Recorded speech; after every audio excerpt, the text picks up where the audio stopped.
Hello, everybody. You are listening to On the Box, the show where we talk about the latest releases and best-loved shows on BritBox and chat with some of the celebrated actors and creators behind them. I'm Michelle Collins. And I'm Edith Bowman.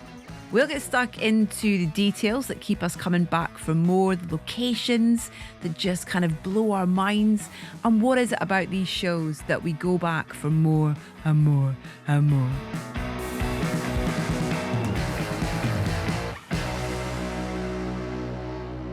I mean, I've watched a lot of TV this week, Michelle. I'm not going to lie. I haven't seen the sun in 4 months. I mean, I am genuinely, I am shriveled. I am weak. I just read that lack of vitamin D makes your gums recede. And every time I smile, I'm like, I'm all tooth boned. Like I have no gums left. But we love that lifestyle. You know, that's what we're here to talk about is our addiction to television. Absolutely. What kind of things have you been watching this week then? What have you been up to this week? Oh, well, thank you for asking, Edith. I am in London, funny enough. That is the level of Anglophile that I find myself in your beautiful city. And Love it. I really love it here. I do. I love America. I lived in New York for a long time, but there's something about being here. And I'll say that I love the West End. I love seeing shows here, plays, musicals, maybe because they're English actors, when they're not American, it makes it a little bit more different than what we're used to. Yeah. But this week I saw a horror play, believe it or not, based on a film. I saw Oh, wow. Paranormal Activity on the West End. Wow. How was that? How does it translate to stage? Well, listen, here's what I'll say. I went in thinking because I'm like kind of a weak-willed person and I was worried it was going to be too scary. And all the reviews were like, it's the scariest play ever. There were moments where things are loud and things like that, but overall, I wouldn't say. I think if you're a normal person, you should leave. Okay, it was cute, but I would say if you're gonna see a show, go to Oliver, go to Les Mis, go to like a, I like a Traditional. traditional big musical. That's what really gets me going. Oh, well, that's really interesting because I'm going to see the Stranger Things show in a couple of weeks actually, which is this kind of, I guess, another example of a kind of TV show going in at the theatre, which is such an interesting conversation, isn't it? About going the other way. A lot of the time it's stage plays that then get adapted into TV shows, but it kind of going the other way is interesting. But the idea that it's a different part of the story, it's not like they're just retelling something that's been on screen already. It's the character of Henry, his kind of origin story. So I will report back once I have been to see that as well and let you know how that is. I've heard that it's fantastic. I have not seen it. It's one of the few shows left. But I tell you what, I did get a single ticket to in a couple of weeks. And I just realized as I'm speaking, I'm probably not going to be here for it because I have to go No. early. Oh no, I just had a moment. I was supposed to see Paddington, which everybody has been going insane over. And I'll be honest, I'm not like into kids' stories. I mean, I have Arrested Development. I'm like stunted at probably the age of 9.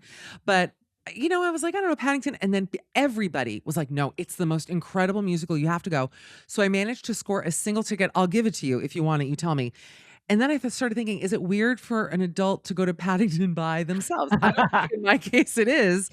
There is something a little odd about it, but I've heard just the best things about it. Okay. I mean, I'll take that ticket from you if you I mean, I'll pay you for it. But No, what's the story of it? Is it Paddington 2 the musical, or is it a completely? I don't know. I don't know anything about it apart from the music's been written by this guy called Tom Fletcher, who's in a band called McFly.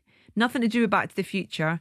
Well, clearly, obviously inspired by that. But yeah, I don't know if you're aware of their music or the story at all. I don't know McFly, and I will be honest, my goal was to go into Paddington totally blind. Like I didn't want to Right. spoil, where this bear comes from. I have heard that there is a human being in the bear suit, which was the moment I hit purchase. I said, "Excuse me, I'm in." So Wow. I've heard the music is really great. So this Tom is obviously very talented, and yeah, I love a big budget musical, folks. I'm a simple girl. I have simple pleasures. And it's another reason why I just love the English so much because they're fun, simple, good times. I love the idea that you're kind of ticking off all these West End shows whenever you're in London as well. It's brilliant. But I wanted to ask if there is a British TV show that kind of not spurred you on, but encouraged you to come and spend we're like, oh, I want to go and have that kind of life, or I want to kind of live in that sort of hood. Do you know what I mean? Are there places or TV shows that have inspired you to spend time here? It's funny you ask that because I think we talked about how I grew up watching British comedies, so that was so ingrained into Mhm. me, and I'm a comedian by trade, so, like, that's just such a part of my voice, and there was a show, okay, I would love to show years ago called Goodness Gracious Me. Do you remember that sketch show? Mhm. One of the all-time funniest shows. I don't know how to watch it now. I mean, I just have memories of some of the sketches and loving that. And I don't know, I always whenever I come to England, I always feel, and I'm gonna say something a little woo-woo, Edith, I know I'm just gonna go there. I believe in a past life, I was a rich English king. I'll leave it there. You guys take it and run. I don't know what it Wow. is. I think 'cause of my height maybe, or, the English are quite small. Not everybody actually, there's some tall English people, but, I I just love come here that. and I get past life energy, I swear to you. Have you ever had anyone look into it? God, no. Why would I wanna know that for sure? Think if someone Hey, actually hey, told I me think there's that. a script in this. There's a TV show in this whole narrative anyway. It's like, past life as an English king. That's brilliant. I'd watch that. Wait, let's write it and pitch it to BritBox, girl, we have an in. I mean, we're here. Let's pitch it right now. Let's see if they'll buy. I'll write that show with you in 2 seconds, I'm telling you, I walk into Selfridges and I'm holding an orb. I've got a crown, an ermine robe. I'm, like, ready to go. I can't explain it. I did a little bit of homework for this week's episode because we're going to be chatting about the new Sally Wainwright show, Riot Women. And I'd kind of forgotten how many great shows she has been involved in. And she's definitely kind of one of our queens of, of British TV sort of thing, I think, as well. And it's just, I don't know, I wondered if there's an American equivalent, of a kind of Sally Wainwright. It's funny, the only person I can think of is Lena Dunham, who did Girls, even though she's very young, obviously, and Yeah. Girls is sort of like her well, she's done a ton of stuff, but that's, like, by far the most female-centric one. But yeah, Girls was sort of like a Gen Z version of Riot Women in a way. A bit. Yeah, absolutely. Kind of being it's those things that aren't scared to go there with those subjects that people kind of, slightly tiptoe around to just kind of literally them be the heart and soul of characters and storylines within it sort of thing. And I think that that's a really good comparison actually, I think. Yeah, and I mean, while we're talking about Riot Women, which I love, and I'll say what's interesting also about the comparison is that when Girls aired, I was around their age. And now that I'm watching Riot Women, I'm also around their age. It's like kind of, the next chapter of and Yeah. perimenopausal and hormones and just being in your mid 40s, feeling at times invisible, whatever it is. There were so many themes in this show that really struck a chord with me, and I'm sure Mm. you feel similarly. Yeah, it's a great show. It tells the story of five women who form a punk band to enter a local talent competition. And they find that it's actually just an outlet that they really need. They've got demanding schedules, they got kind of kids that are grown up that ignore them, the stress of caring for aging parents and inconsiderate ex-husbands. And Oh. these five middle-aged women are kind of on the brink whilst also going through, menopause in that particular time in their life. But now they're getting the power back. And it's so funny because you dive in thinking it's one thing and then it takes you on all these brilliant journeys. Well, it starts off pretty sad. I mean, I don't wanna give too much away, but the Yeah. opening scenes of the first episode were really heavy and Mm. depressing and actually, I don't I mean, I think we can talk about it because it was the very beginning, but we see a woman attempt to take her own life, not just a woman, the star of the show, and what an interesting way to set a series up where someone is literally at rock bottom from minute 1. Yeah. I mean, there's, like, no break, and luckily, she gets a phone call that kind of stops her in her tracks and then continues, and it's like within a week, she's been given this opportunity that has totally replenished her spirit, her soul, her Mm. reason to get up in the morning, and I find it to be, like, a very powerful message. Yeah, absolutely. And within that, that idea that this is a really heartbreaking moment that we find this woman in, but the way that she injects humor into that Oh. as well, through the phone and then, what happens after that phone ring. It's just brilliantly written and the timing of it I think is extraordinary. But you're automatically on this woman's side, you are rooting Yeah. for her. from the Yeah, get-go. totally. Mm. Did you I mean, it's great because it's this whole collection of women, and they're all very different characters, but all kind of have this kind of they're going through the same but different almost in a way, and I wondered if there was any in particular that you really kind of, I don't know, related to or connected to. Well, I mean, they're all a little screwed up. So you have Rosalie, who will be joining us, and I'm so thrilled for that, who plays Yeah, Kitty. I same. mean, she's, like, really going through it. Mhm. Uh, an addict in many ways, dealing with a lot of personal things. I Trauma, think yeah. trauma, I mean, we all have I think every woman has a bit of trauma in some way. So in that sense, I guess I do relate to that. Like, how do we overcome our trauma? How do we move past it? I mean, let's take it to a funny place. I'm ready. Let's I it's so funny because I almost feel like I could take something from each of the characters that I relate to, whether it's the kind of, with, like, Lorraine Ashbourne's character, when she's kind of having those arguments with her daughter, and that I almost kind of weirdly, like, I feel like that reflects back on me when I was that age and how I was awful to my mum as a teenager particularly. And so I think it's so brilliantly sort of based in reality, these characters, that I think people just relate to so much about it. And I was in a band. Oh, Were tell me you ever more. in a band? I've never been in a band. Tell me about your band. What? I know. I've been in a few bands over the years. When I was at school, I was in a band with terrible names. Um, Warp Factor was one of them. Groovers on Maneuvers, terrible name. Great name. Um, Disagree. and then I was in a band with my friend Drew, who's now like a big Hollywood screenwriter. He wrote like Iron Man 2 and stuff, Drew Pierce. I know Um, Drew, by the do way. you know I Drew? am friends with Drew. Yes, ma'am. I live in So LA.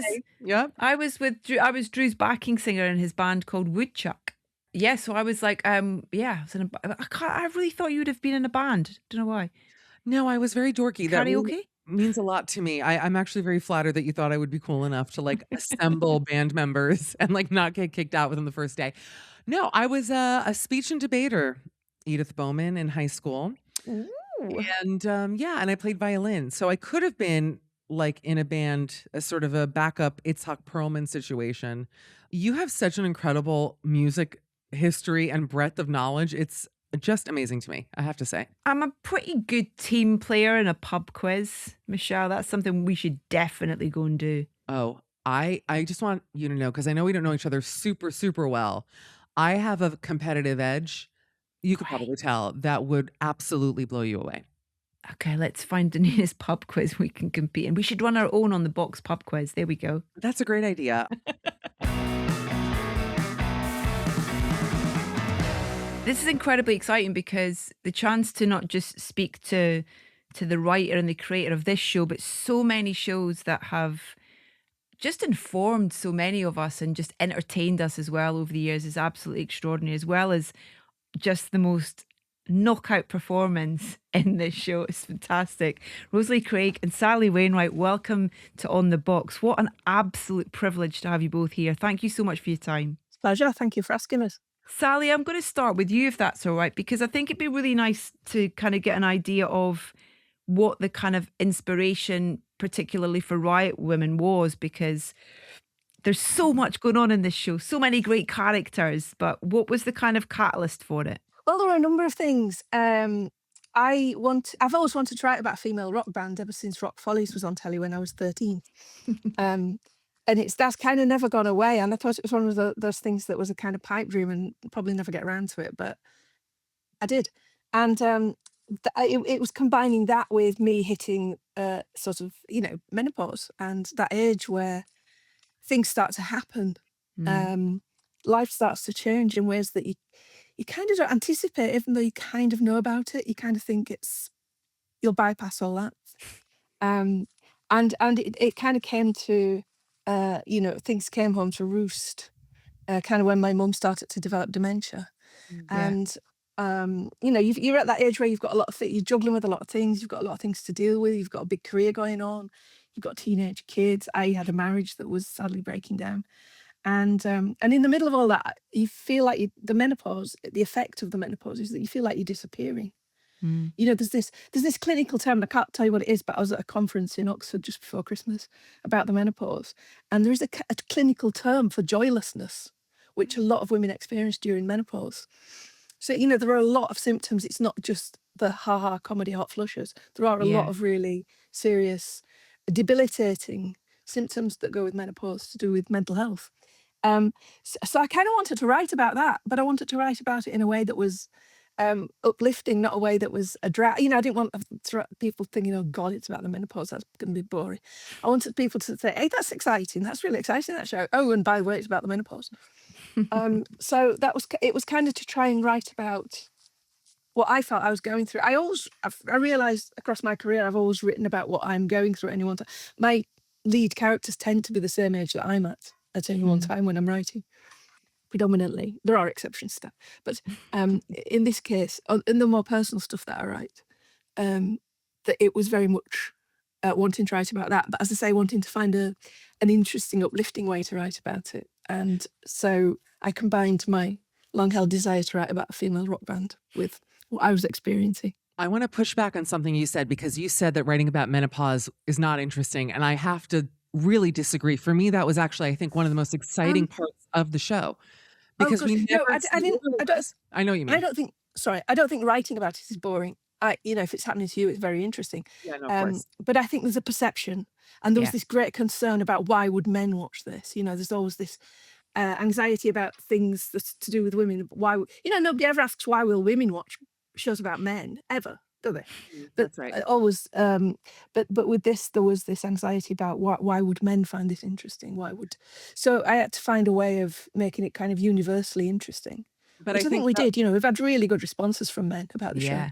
no, that actually Some was my really point. shit ones as well, Well, we but hate some really those, good we ones. hate those men. We don't talk about those men, by the way. No, they're But all wankers, the ones who that don't like was it. that was why I wanted to actually say thank you, and why I said that is because there is literally almost nothing in pop culture that talks about perimenopause, menopause, and I do feel like in the past couple years there has now been more discussion of it. And I don't know if that's because maybe like chat show hosts or women in pop culture are now hitting that age or what it is. But it was so refreshing to watch this show, not only because of the amazing performances, and Rosalie will get to you in a moment, but just to see this type of content being covered in a way that was so clever, funny, and Yeah. it was so refreshing to watch it. And I wanted to really just say thanks Mm. for even addressing it. Well, I think, you know, what's interesting is that it's only very recently that women are writing about women. Women for, centuries have been written by men. And Mm. this is one area that men can't write about because they don't want to write about it. They don't know what's involved and they don't like it. So I think it's interesting that, it takes this long. It's only now in the last, decade or so that this this subject has been part of, the conversation. And I love how you kind of, like you say, you focus on there's almost kind of like those preconceptions about what women going through that in their own unique way involves, and the things that you really focus in on, and that idea of being invisible and kind of, not being important to people. And I love how you address that with Beth, and how and it's also something as well that I really, really relate to, is how you can go around in your head and almost try and think what people are thinking about you. And actually, when you address that, it's not that. And I love that scene where, where she goes to the school and the kid in front of her doesn't hold the door open, and then she sees him in the music shop and she asks him, and actually it was just because he was focused on this girl that he's trying to charm, that was his focus. He didn't intentionally mean to not see her, and so just all those little details are so kind of beautifully written and executed by your cast, and addressed as well. Sorry, I have a real bad habit of not really asking questions, of just kind of Yeah. going, I'm like, this, well, yeah. that's the show. Yeah, Bye. there we go. Thanks. Good night. Yeah, Well, Rosalie, totally. thanks again. We don't ask you a single question. Oh, wait, Rosalie, let me ask Rosalie Craig a question, because first of all, you look incredible. The both of you, I'm so thrilled to have both of you here. I know we both are. You Same. are so good on this show, to the point where I was almost nervous to meet you here, because I was like, is she okay? That is how believable you are. I was like, is the girl okay? I have to think you're amazing. I have to think that a character like this comes by once in a If lifetime for or an indeed actress. if ever. Like, only the other day, Yeah. somebody asked me, what you often get asked the question as an actor, what kind of parts do you want to play? What do you want to do? What can you see yourself doing? And I have to say, I mean, um, well, Sally alone was just like, is somebody that you hope you even just sort of get to breathe the same air as at some point. But to get to play someone like Kitty, I mean, it's just it doesn't exactly. It's like once in a lifetime. It comes around, but once. I mean, thank God we get to do it again. Otherwise, it would have been massive mourning. I'd have been like, no, I just have to pretend to be Kitty elsewhere.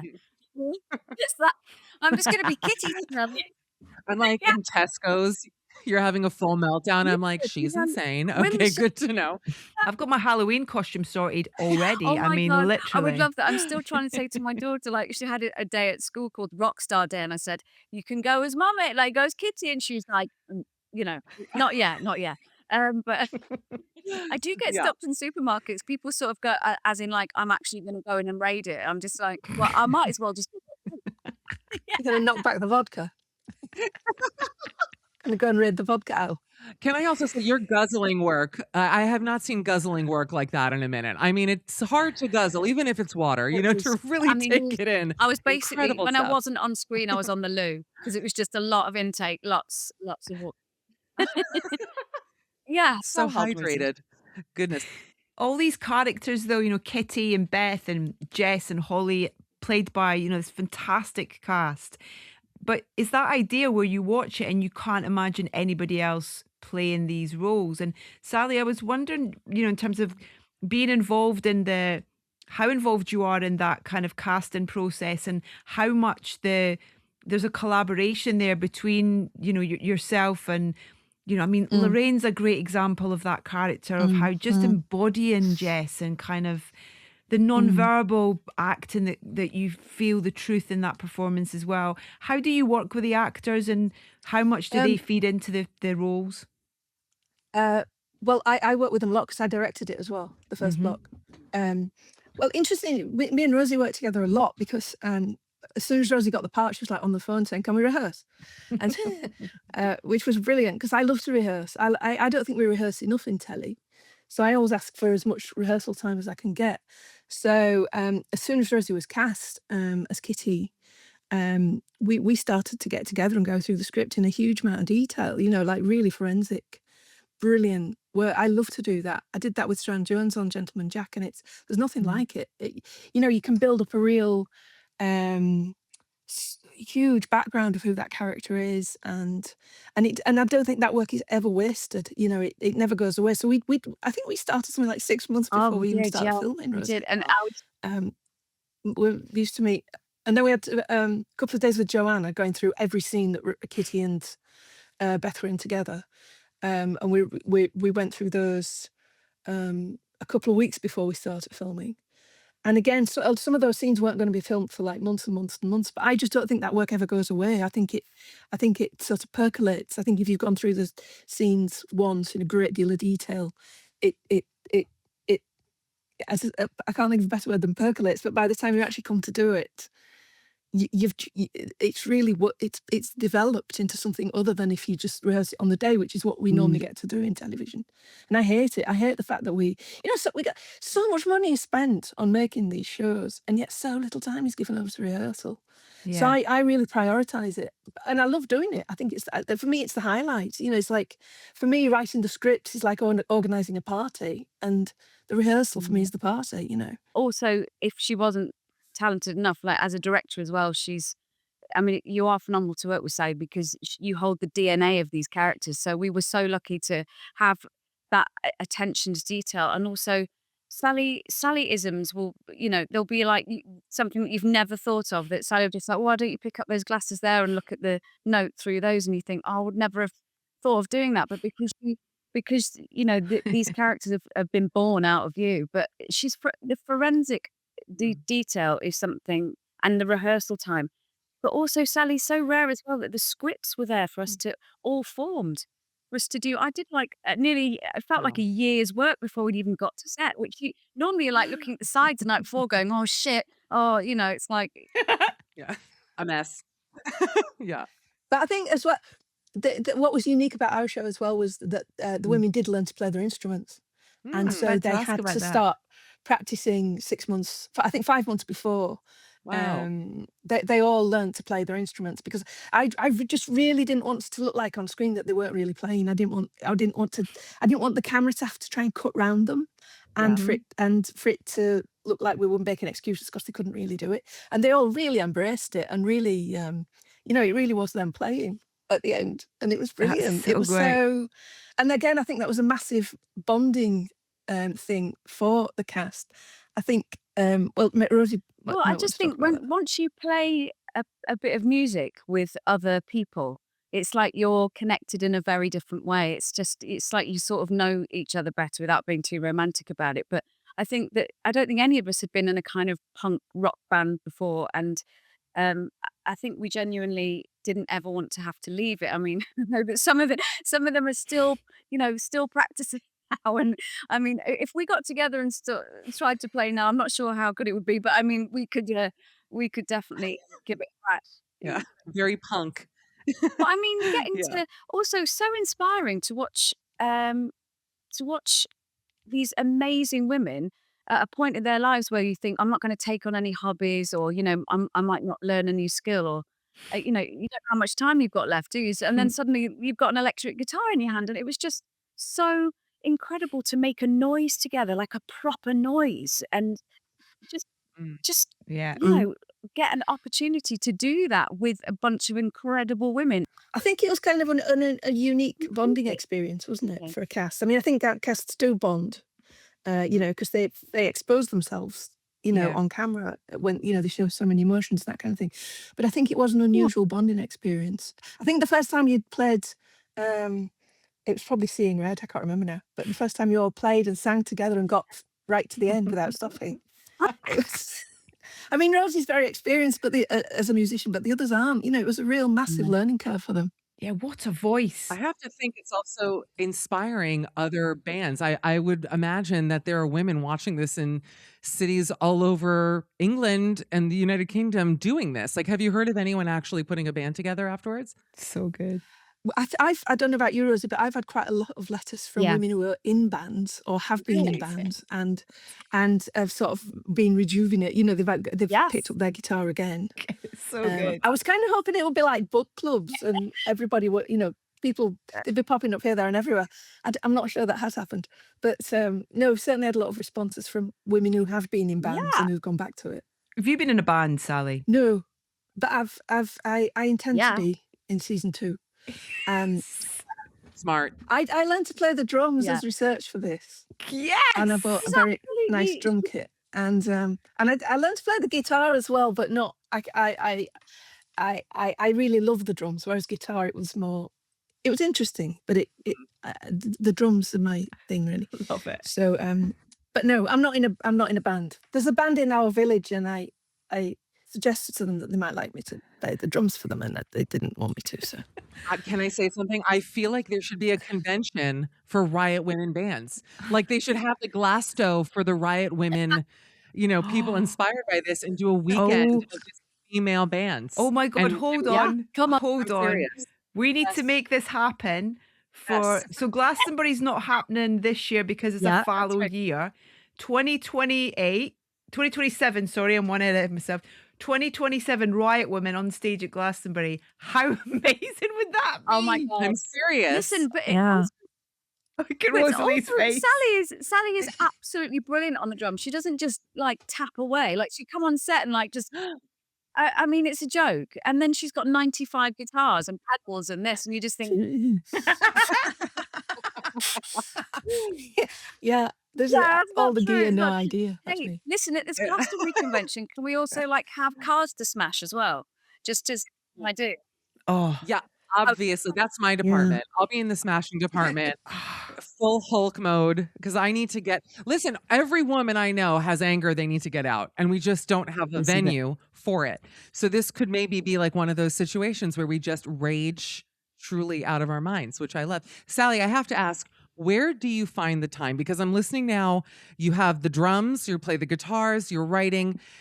Before we started the interview, I saw your cat was taking a nap, which was very exciting for me as an animal lover.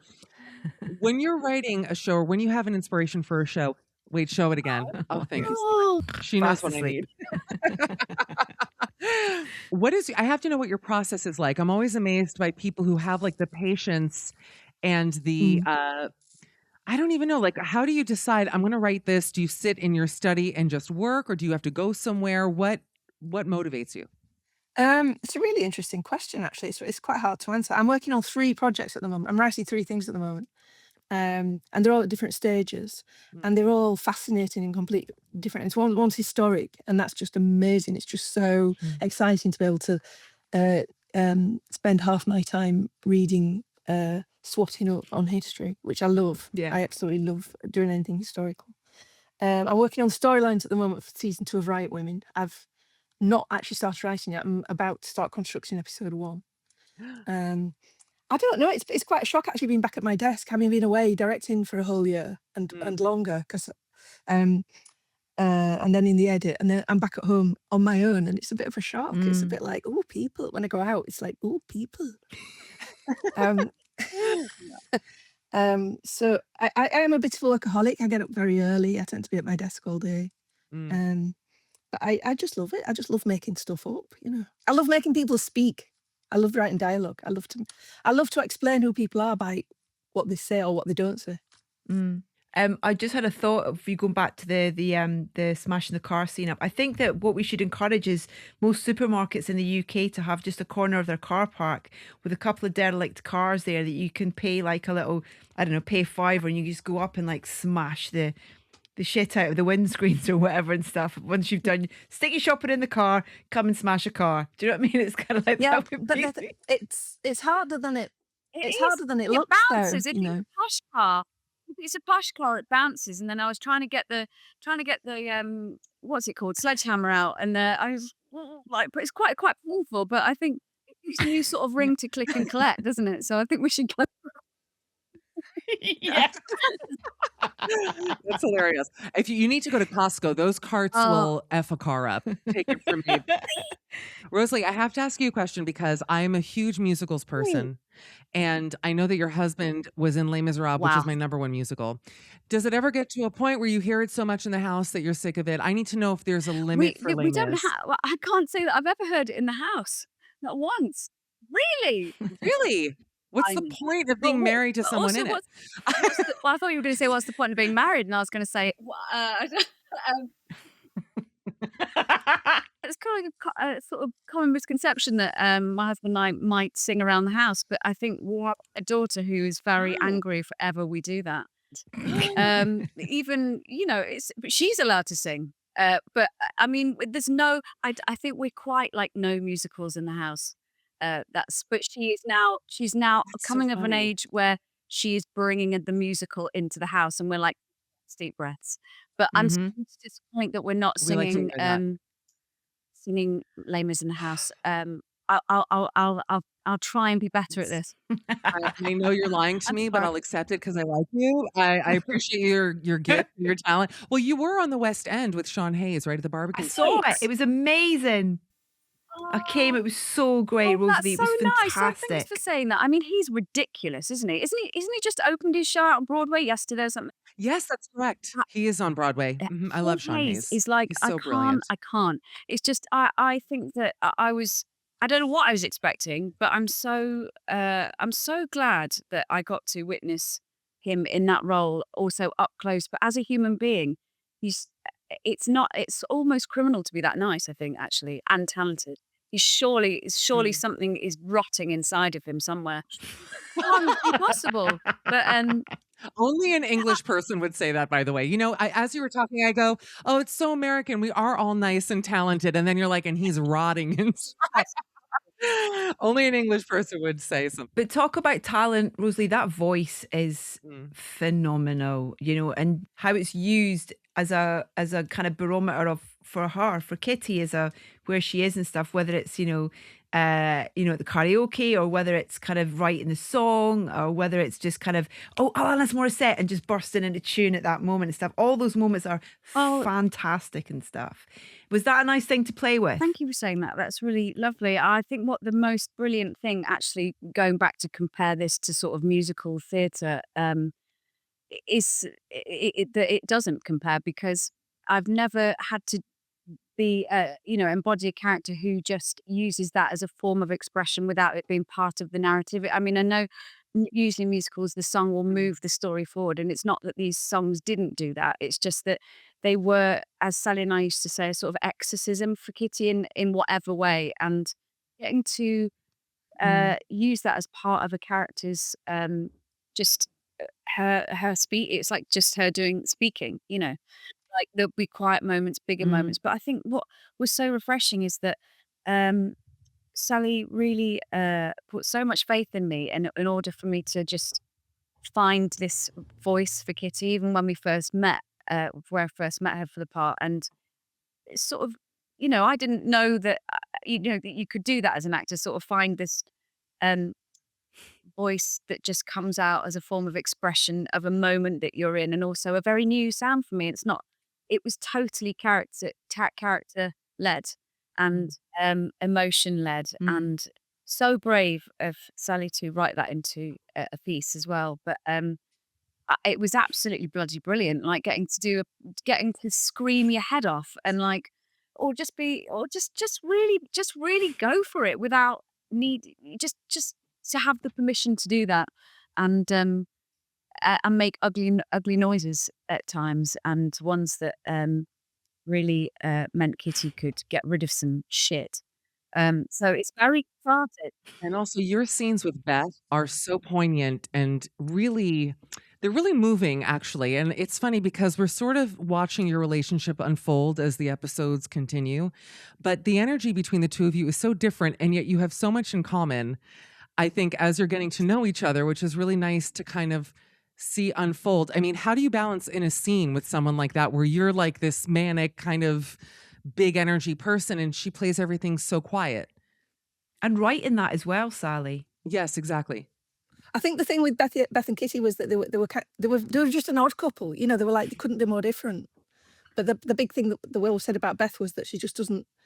Everybody Kitty meets in episode 1, she has a fight with until she That's meets right. Beth, and then Beth just doesn't see anything wrong in her at all. She just sees all the good and the talent.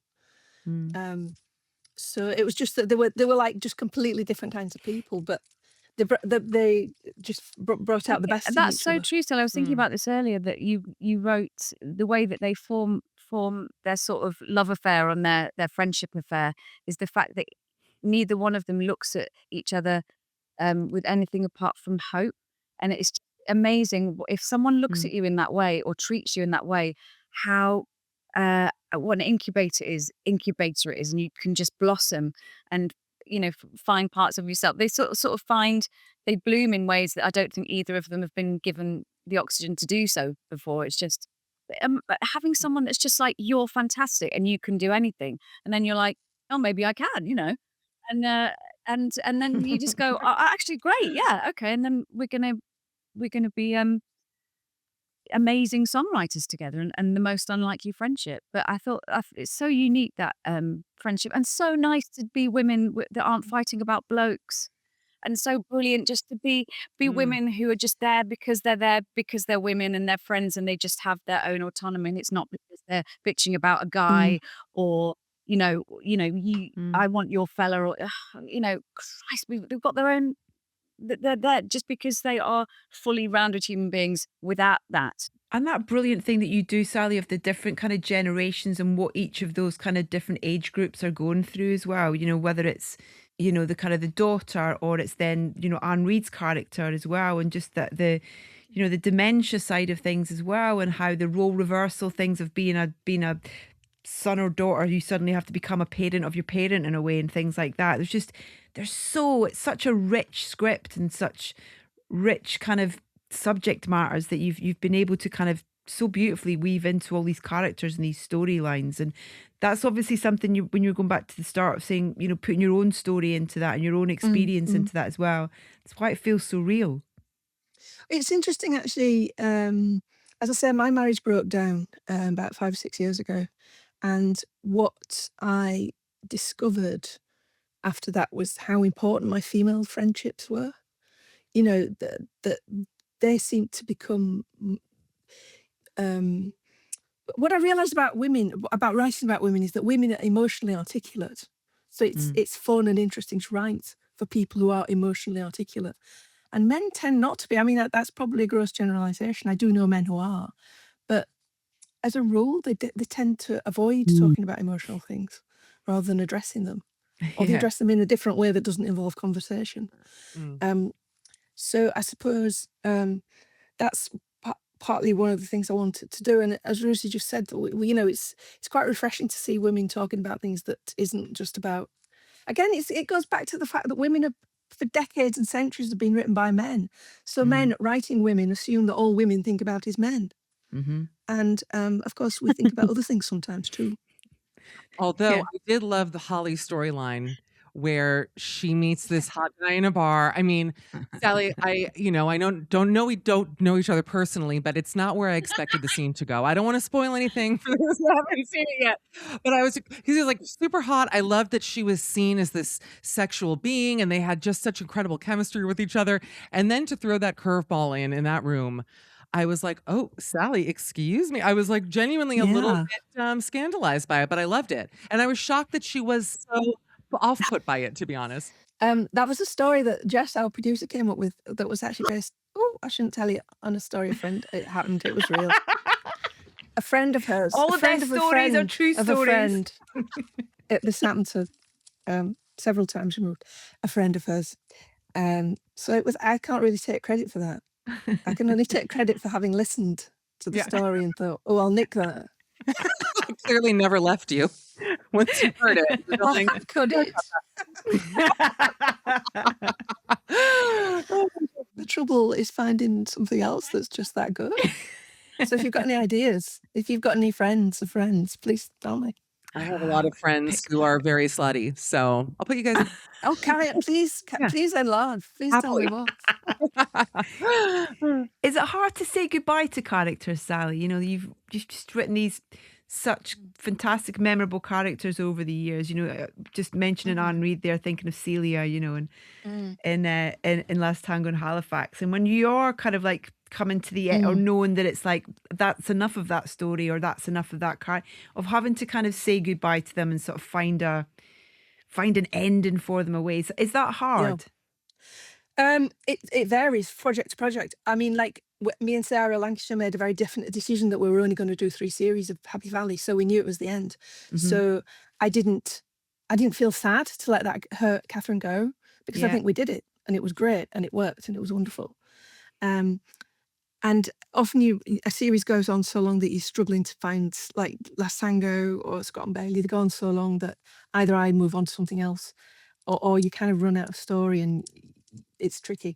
That when it hurts is the one that was bad for me was Gentleman Jack because it didn't get recommissioned after the second series. So we had to stop making Gentleman Jack, and I'd love to have told the rest of Annalister's story. So that was tough. Not being able to carry on with that story. But you know, if that hadn't happened, I wouldn't have ended up doing what I did subsequently, which was Riot Women. So I can't regret that. I certainly don't regret that.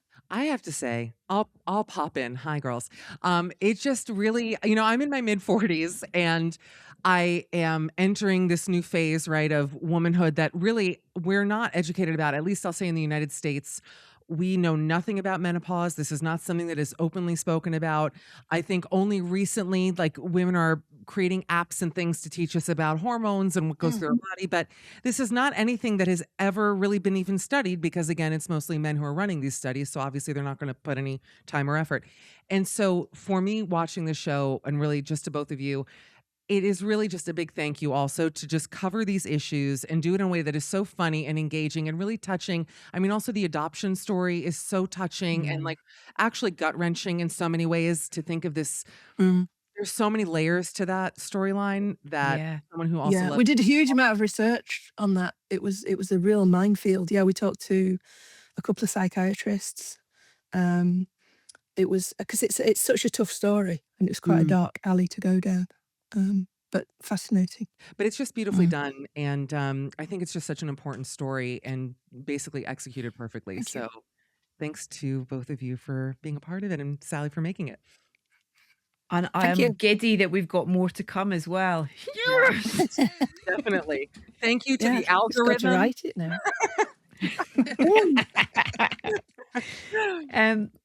Going back to my Tesco's car park idea. We've got a car. What's your weapon of choice to smash this car to smithereens?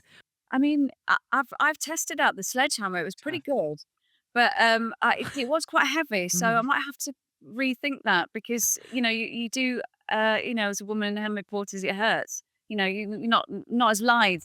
Um, I've got a weapon of choice. Maybe a knife. You could steal the tires. Yes. Smart. And carve names into the hood.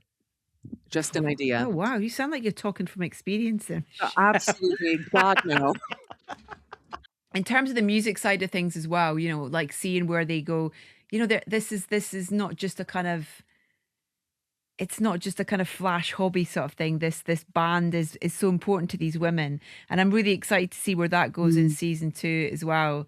And I don't know, the idea that there could be kind of if you could rock up with a cameo. I imagine that for season 2, we will be surprised with someone who is like a dream cameo, I guess, for both of you. If you could have a woman of rock, a legendary woman of rock, who would you want on the Oh, show? Sally, go for it. I've got all the ones I want in it already. Hey, So Did you? good. Such a pro. Did you? Yeah. Nice one. Did you spot Sally's cameo? No. no, Where was Listen, Sally's cameo? maybe it's not reached her yet. Yeah. Watch it She's properly. got a name and everything. I know, In fact, good that point. day when Sally was a cameo, I think she was more in character than any of us have ever been in our lives. It was like, Straight to BritBox for me to watch it because I need to find Sally. And now Sally I consider as friends. Don't be weird. So now I'm like, oh, that's my friend who's in the show that she made. oh, Sally, Rosalie, thank you so much for your Thank you. time. And yes, genuinely an honor to get the chance to chat to you. And yeah, Sally, thank you so much for just the amazing journeys you've taken us on with your beautiful and brilliant creations. Such a big thank you to Rosalie and to Sally, who were fantastic guests. And I know that we were so excited to be able to talk about this incredible show, Riot Women, which, if you've not seen it, run to BritBox, watch it. And if you've seen it, then you feel like Edith and I, which we're just over the moon. Absolutely. And for me, it's proper like British TV royalty getting a chance to chat to Sally. So yeah, wonderful. Absolutely, absolutely love that. Got me thinking though, off the back of it. Maybe we should start a band or I don't know, maybe at least sing together or something. Maybe get a karaoke or if you're up for it. Can I be honest? I'm so touched that you want to hang out with me socially. Like, I just want you to know that because I really want to be like, the problem is we don't live in the same city, but we can do it. Next time I see you, I love karaoke and I love to sing. I was telling you, I sing in my live shows and I have some live shows coming up in New York if you're in town, but Hell yeah. I do at Joe's Pub, which is a fabulous venue in downtown New York. So much fun. But yeah, what's your go-to karaoke song? Like, what do you tend to lean toward? My go-to is Beyonce, Crazy in Love, where I do the Beyonce and the Jay-Z part. But I've just thought of a song for us to do together. Go on. No More Tears. Oh Enough is my, enough. only one of my number one favorite songs. I love it. Oh, and I love Donna Summer so much. Okay, it's a date. Riot Women is available on BritBox, so you should go there and watch it immediately. But if you have already watched it and devoured it like we have, and you're desperate for more from Sally Wainwright, you're in luck. Spoiled for choice because Last Tango in Halifax and Happy Valley are both available to watch on BritBox. This was such a pleasure. Edith, as usual, I just love chatting with you. And folks, we're going to be back next time to take another deep dive into the wonderful world of British TV and beyond. We will see you then, everybody. You've been listening to On the Box, hosted by Edith Bowman and Michelle Collins. The sound editor was Arlie Adlington. Theme music was by Dario Forzato and Canio Claudio Tristano, courtesy of 411 Music. The production coordinator was Caroline Barlow, production manager was Mabel Finnegan-Wright, the production executive was Ian Hayden. The executive producers for BritBox are Alana McGahey and Diana Robina. The executive producer for BBC Studios is Pete Strauss. The producer was Rajiv Karia. On the Box is a BBC Studios production for BritBox.